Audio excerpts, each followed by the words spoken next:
Have you felt like you're on the path to recovery and then out of nowhere, you're right back where you started?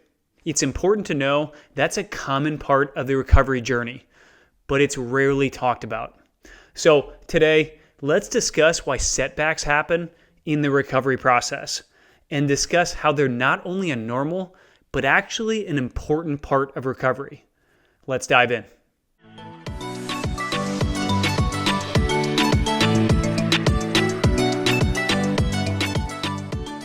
Before we get started, make sure you download the 5-step cure to anxiety and panic attacks that's in the link below. It shows you the blueprint for recovering from anxiety in a step-by-step and actionable way. It's free. You just need to click the link below. All right, I'm going to go ahead and assume that you're on the path to recovery and you're seeing improvements in your symptoms. You're implementing the fearless approach that I teach, and you're losing your fear of your anxiety as you desensitize your nervous system. You are starting to have more energy, you're going back to doing the normal activities that you used to do, and you're even forgetting about your anxiety for short periods. But then, out of nowhere, your anxiety comes back in full force.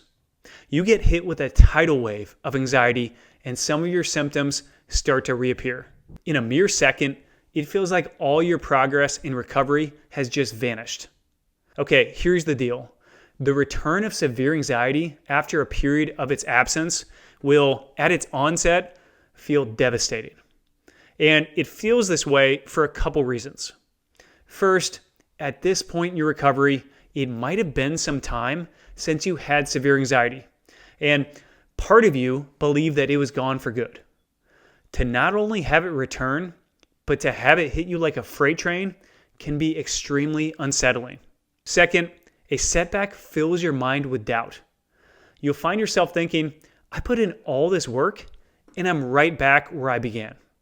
You'll think that you might be stuck with anxiety forever. I know because this happens with many of my clients, and it also happened during my own recovery. For me, I'd made a lot of progress in my recovery.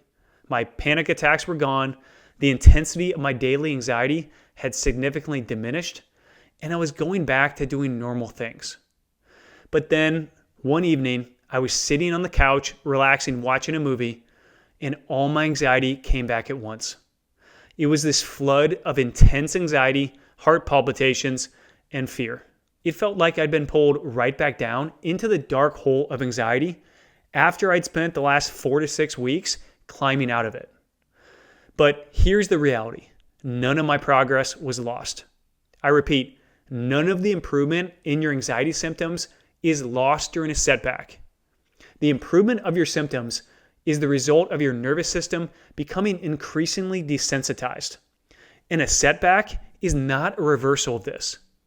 Instead, a setback is an isolated incident where your nervous system once again opens the floodgates and releases a huge wave of hormones and adrenaline into your body. While this feels harmful and counterproductive to your recovery, it is not.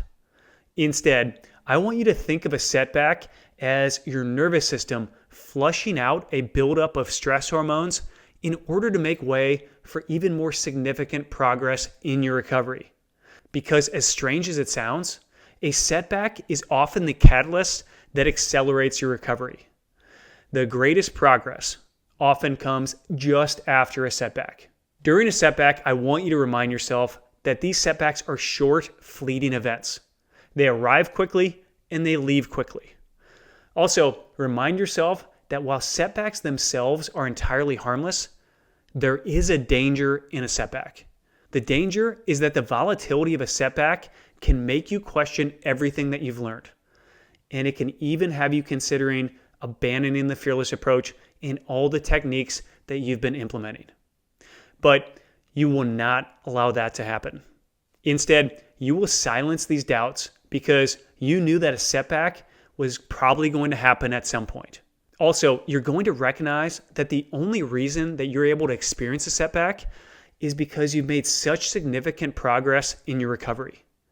It is the improvement in your symptoms that makes a setback possible. In that way, a setback is a great indication of just how far you've come in your recovery. So when you experience a setback, Take some time to regroup, and then I want you to put a smile on your face, because a setback means you're getting pretty close to a full recovery. All right, thanks for tuning in, and remember to share this episode with someone if you think it could help. Also, hit the notification button so you can be alerted when a new episode comes out. That goes a long way to helping the channel grow. All right, hope you have a great day, and I'll see you on the next episode.